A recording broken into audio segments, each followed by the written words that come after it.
ఊరెందుకు వచ్చారు మాస్టారు? మావయ్య గారు మీరు కూడా మాతో పాటు రావచ్చు కదా. బాగున్నావా అమ్మా శిల్ప? ఇప్పటి వరకు బాగానే ఉన్నాం. ఇప్పుడు మీరు వచ్చారుగా, ఇంకేం బాగుంటా.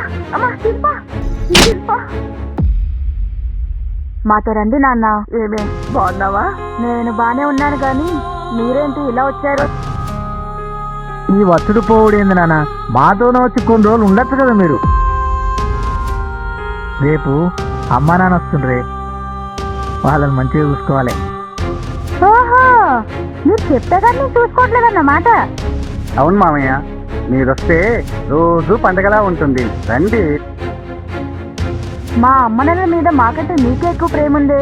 పిచ్చిదానా, అమ్మ అయినా అత్త అమ్మ అయినా అయ్య అయినా మామయ్య అయినా నాకిద్దరూ ఒకటే. మీరు రాత్రి పగలు కష్టపడి సంపాదించిందంతా మాకోసమే కదా నాన్న.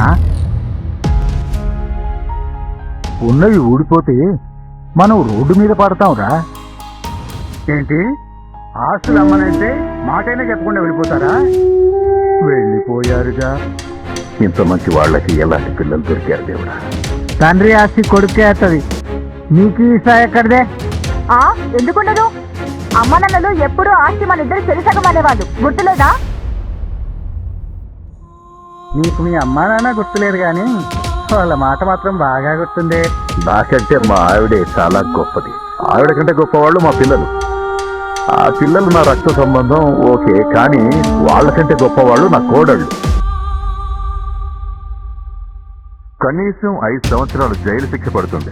అవమానం భరించలేక మీ తల్లి తండ్రి సూసైడ్ చేసుకుంటారు. దుర్మార్గులైన పిల్లలపై కేసులు పెట్టేందుకు పేరెంట్స్ ముందుకు రావడం లేదు. గాడిదలా చాకిరీ చేసి పెంచి పెద్ద చేస్తే కుక్కలా చూసావు కదరా, పిచ్చి కుక్క.